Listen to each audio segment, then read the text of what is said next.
వంటి అఖిలపక్ష సమావేశానికి మన రాష్ట్రం నుంచి ఎవరు హాజరు కాలేదు. మాట్లాడుకొని ఉమ్మడిగా ఒక అభిప్రాయానికి వచ్చి గైర్హాజరయ్యారా అన్నట్లుగా ఉంది మన రాష్ట్రంలో ఉన్న రాజకీయ పార్టీల పరిస్థితి. ఇది మన రాష్ట్ర ప్రయోజనాలకి, ముఖ్యంగా మన రాష్ట్రం యొక్క ప్రాతినిధ్యం పార్లమెంట్లో తగ్గిపోవటానికి ఇది దారి తీస్తుంది.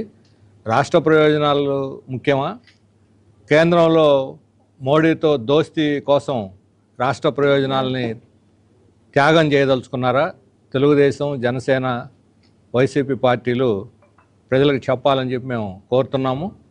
దక్షిణాది రాష్ట్రాల్లో, దక్షిణాదిలోనే కాదు, ఆ మాటకు వస్తే మొత్తం ఈ ప్రాతినిధ్యం తగ్గిపోతుంది అనుకున్నటువంటి రాష్ట్రాలు అందరూ ఏదో రకంగా ప్రాతినిధ్యం ఉంది. పక్కనున్న తమిళనాడులో అటు బీఆర్ఎస్ ఇటు కాంగ్రెస్ ఇద్దరు ఉప్పు నిప్పు అయినా సరే ఇద్దరు హాజరయ్యారు. తమిళనాడులో అన్నా డిఎంకే రోజు తన్నుకుంటున్నా ఇద్దరూ దాన్ని అపోజ్ చేస్తున్నారు.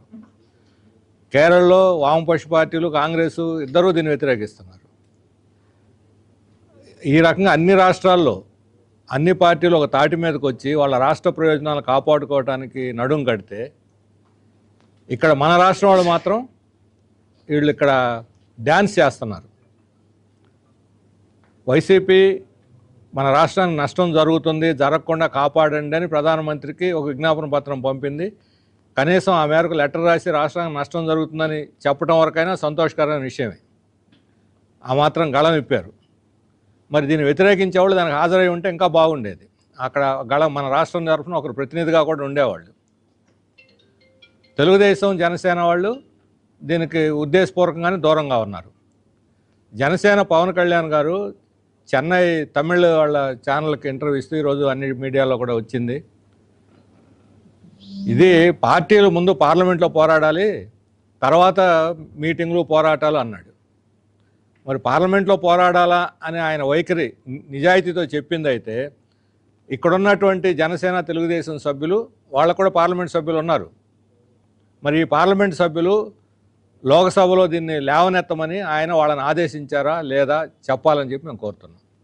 ఆయన చెబుతున్న మాటే ముందు ఆయన అక్కడ వాయిస్ వినిపించి, మన రాష్ట్రం తరఫున పార్లమెంట్లో వాయిస్ వినిపించి, ఆ తర్వాత ఈ సమావేశానికి కూడా వాళ్ళు హాజరయ్యి ఉంటే దానికి ఒక వెయిటేజీ, దానికి కావాల్సినటువంటి విలువ వస్తుంది. ఈరోజు ప్రజల యొక్క మనోభావాలను దృష్టిలో పెట్టుకొని వ్యతిరేకించలేక, దీన్ని బీజేపీని బలపరచలేక ఈ రకమైనటువంటి గోడ మీద పిల్లివాటం, డ్యాన్స్ చేయటం అని, దీన్ని రకమైనటువంటి సర్కస్ ఫీట్లు. ఈ సర్కస్ ఫీట్లు రాష్ట్ర ప్రయోజనాలకు నష్టం. తెలుగుదేశం పార్టీ చంద్రబాబు నాయుడు గారు డీలిమిటేషన్ గురించి మాట్లాడకుండా తప్పో ఒప్పో మనకు నష్టమా లాభమా తేల్చి చెప్పాలి. దాని బదులు 75 సీట్లు అసెంబ్లీలో మహిళలకు పెరుగుతాయని చెబుతున్నారు. అసలు దీనికి ఏమైనా సంబంధం ఉందా? మోకాటికి బోడిగుండుకి ముడేయటం అంటారు దీన్ని. అసలు మహిళల రిజర్వేషన్ల అంశమే అసలు ఇంతవరకు చర్చలోకి రాలేదు. 29 నుంచి అమలు జరగవు, వాళ్ళే స్పష్టంగా చెప్పారు 34 నుంచి అమలు చేస్తామని.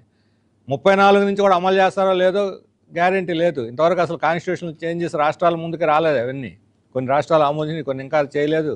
దానికి కావాల్సిన ఏర్పాటు లేదు. ఎన్నికల కమిషన్ దాని గురించి ఏం స్పందించలేదు. అంటే మహిళలకి ఆశ చూపెట్టి డీలిమిటేషన్ జరిగితే మహిళలకు మంచిది అని చెప్పి దీన్ని పక్కదారి పట్టించే ఆలోచన చేస్తున్నారు. మన రాష్ట్రంలో ఈరోజు 25 పార్లమెంట్ స్థానాలు ఉన్నాయి. ఈ 25 పార్లమెంటు స్థానాలు నిలబడతాయా, తగ్గుతాయా, పెరుగుతాయా చంద్రబాబు నాయుడు గారు చెప్పాలి. ఇప్పుడు బీజేపీ, మోడీ చేస్తున్న ప్రతిపాదన ప్రకారం జనాభాని ప్రాతిపదికగా చేసుకుంటే మన జనాభా రేటు 2.5% నుంచి 1.4% పెరుగుదల రేటు తగ్గిపోయింది. మన జనాభా ప్రకారం ఇప్పుడున్నటువంటి 25 సీట్లు 6 సీట్లు తగ్గి 19 సీట్లే ఉంటాయని చెప్పి కొంతమంది మేధావులు, విశ్లేషకులు అంచనా వేస్తున్నారు. ఇప్పుడున్న జనాభా పద్ధతిన తెలంగాణకి తగ్గుతాయి, తమిళనాడుకు తగ్గుతాయి, కేరళకు తగ్గుతాయి, కర్ణాటకకు తగ్గుతాయి, బెంగాల్కు తగ్గుతాయి, జమ్మూ కాశ్మీర్కు తగ్గుతాయి. ఒక్క 2-3 రాష్ట్రాలకు తప్ప, జనాభా బాగా పెరిగినటువంటి 2-3 రాష్ట్రాలు తప్ప ఇవి ఏటికి ప్రాతినిధ్యం ఉండదు. అందులోనూ ఇప్పుడు 524 స్థానాలు ఉంటే దీన్ని తీసుకుపోయి 830 చేయాలని చెప్పి అంటున్నారు. స్థానాలు జనాభా పెరిగినప్పుడు స్థానాలు పెంచడం తప్ప రైటా కాదు, పెరిగిన స్థానాలకు అనుగుణంగా అందరికీ న్యాయం జరుగుతుందా లేదా. కానీ మా పార్టీ వైఖరి ఏంటంటే జనాభాని దీనికి ప్రాతిపదికగా తీసుకోకూడదు. ఎందుకంటే గత 30 సంవత్సరాల్లో దక్షిణాది రాష్ట్రాలు కానీ, బెంగాల్ కానీ, లేదా మహారాష్ట్ర కానీ కొన్ని రాష్ట్రాలు చాలా కాన్షియస్గా జనాభా నియంత్రణని పాటింపజేశాయి. జనాభా కంట్రోల్ చేసినందువల్ల జనాభా తగ్గిపోయింది. ఈరోజు ఉత్తరప్రదేశ్, బీహారు ఇటువంటి రాష్ట్రాల నుంచి జార్ఖండ్, మన రాష్ట్రానికి, కేరళకి, బెంగళూరుకి విపరీతంగా వలసలు వస్తున్నారు. అక్కడ జనాభా పెరిగి వాళ్ళకి తగిన ఉపాధి లేక వలసలు వచ్చేస్తున్నారు. ఇప్పుడు అక్కడ వాళ్ళకి ఈ జనాభా ప్రాతిపదిక మీద స్థానాలు పెరుగుతాయి.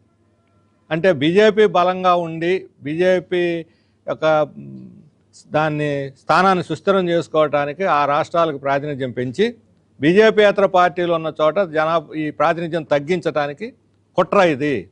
ఈ కుట్రగా ఆంధ్రప్రదేశ్ కూడా బలైపోతున్నది. మన వాయిస్కి గళానికి విలువ లేకుండా పోతుంది. ఇప్పటికే రాష్ట్రం విడిపోయి 42 స్థానాలు కాస్త 17-25 కింద మారి 2 రాష్ట్రాలు కలిసి ఉమ్మడిగా పోరాడలేని స్థితి మనలో మనం కోట్లాడుకుంటూ మన తెలుగు వాళ్ళ యొక్క వాయిస్ బలహీనపడింది.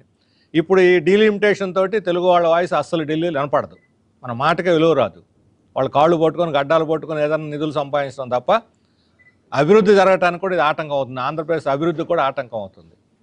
అందుకని జనాభాని ఒక పాలసీగా నియంత్రించినటువంటి దానికి పాపం దాన్ని ఈరోజు ఒక శిక్షగా చేయటం అనేది తప్పు. అది పాలసీగా ఉండకూడదు. ప్రోరాటా అని ఏదైతే మోడీ, అమిత్ షా చెబుతున్నారో ఆ ప్రోరాటా అనేది జనాభా ప్రాతిపదిక మీద కాకుండా ఇప్పటికే ఉన్న రాష్ట్రాల సీట్ల ఆధారంగా ఈ ప్రోరాటా ఉండాలి. అంటే ఇప్పుడు 25 స్థానాలు మనకు ఉన్నాయి. 25 స్థానాల్లో రేపు 524 నుంచి 830 చేస్తే ఎంత పర్సెంటేజ్లో పెరుగుతాయో అదనంగా స్థానాలు, అదే పర్సెంటేజ్లో మనకు 25కి పెరగాలి. ఈ క్రమంలో ఉత్తరప్రదేశ్, మధ్యప్రదేశ్ స్థానాలు కూడా పెరుగుతాయి. మనకు 5 పెరిగితే వాళ్ళకి 10 పెరగవచ్చు. దానికే అభ్యంతరం లేదు. అందుకని ఇప్పుడున్నటువంటి స్థానాల ప్రాతిపదిక మీద ప్రోరాటా జరగాలి తప్ప జనాభా ప్రాతిపదిక తీసుకోకూడదు. అది అశాస్త్రీయము, అన్యాయం జరుగుద్ది.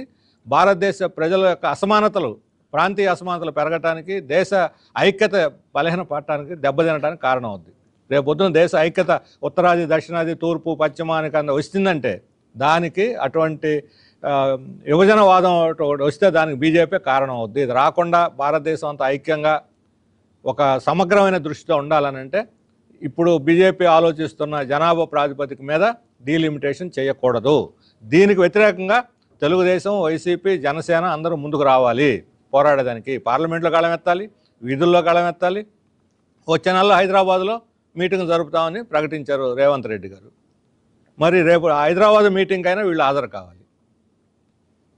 హాజరు కాకపోతే మన రాష్ట్ర ప్రయోజనాలని కేంద్రానికి తాకట్టు, బీజేపీకి తాకట్టు పెట్టినాడు. కేంద్రానికి కూడా కాదు, బీజేపీకి తాకట్టు పెట్టినట్టే.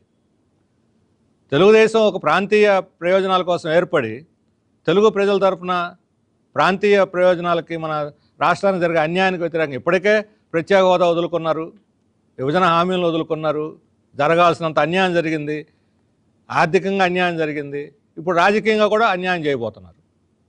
మోడీకి భయపడి రాష్ట్ర ప్రాతినిధ్యాన్ని కుంచిస్తే దానికి తగిన ఫలితం తెలుగుదేశం పార్టీ కూడా అనుభవించాల్సి వస్తుంది. ఒక అధికార పార్టీగా ఈరోజు అధికారంలో ఉన్న ముఖ్యమంత్రి గారు, వాళ్ళ పార్టీ దీనికి ప్రధాన బాధ్యత తీసుకొని అన్ని పార్టీలను కూడగట్టి మన తెలుగు ప్రజల వాయిస్ను కూడా ఈ డీలిమిటేషన్లో మోడీ వాదనకు వ్యతిరేకంగా వినిపించాలి. కనీసం జగన్మోహన్ రెడ్డి రాసినట్టు ఉత్తరం రాయమనండి. చంద్రబాబు నాయుడు గారిని, పవన్ కళ్యాణ్ని ఉత్తరం రాయమనండి కనీసం ముందు. మా అభిప్రాయం ఇదని. ఆ ఉత్తరం రాయటానికి కూడా భయపడితే ఎట్లని? ఇప్పుడు ఏదైతే పవన్ కళ్యాణ్ గారు చెప్పారో తగ్గదు, పార్లమెంట్లో దీని మీద పోరాడాలా తగ్గితే అని అన్నారు. మరి ఆ మాట మీద నిలబడైనా పార్లమెంట్లో ఈరోజు జరుగుతుంది. పార్లమెంట్లో వాళ్ళ వాయిస్ వినిపించమనండి. అప్పుడు నిజాయితీగా అని చెప్పినట్టు లెక్క. పార్లమెంట్లో వాయిస్ వినిపించకుండా సూక్తులు చేయడం ఉపయోగం లేదు. రాష్ట్ర ప్రయోజనాలని మీరు తాకట్టు పెట్టొద్దు అని చెప్పి కోరుతున్నాను. ఇది చాలా తీవ్రమైన సమస్య. ఇది భవిష్యత్తులో ఆంధ్రప్రదేశ్ ప్రయోజనాలని దెబ్బతీసేటువంటిది. కాబట్టి దీని మీద అధికార పార్టీ కూటమి ముందుకు రావాలని చెప్పి మేము కోరుతున్నాం.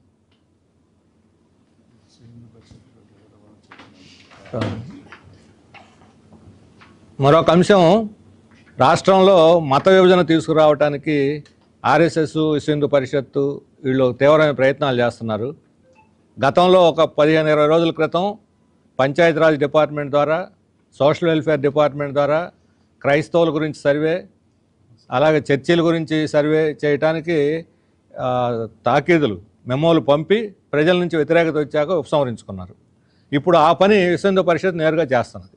వాళ్ళ క్వశ్చనర్ రూపొందించి ప్రతి ఊళ్ళో క్రైస్తవులు ఎంతమంది ఉన్నారు, ముస్లింలు ఎంతమంది ఉన్నారు, చర్చీలు ఎన్ని ఉన్నాయి, ఫాదర్లు ఎంతమంది ఉన్నారు, వీళ్ళల్లో న్యూట్రల్గా ఉండే వాళ్ళని, క్రైస్తవుల్ని గర్వాపసి కింద మార్చి మన వైపు తిప్పుకోగలిగిన వాళ్ళు ఎంతమంది, ఈ సమాచారం అంతా సేకరిస్తున్నారు. ఇది చాలా ప్రమాదకరమైంది.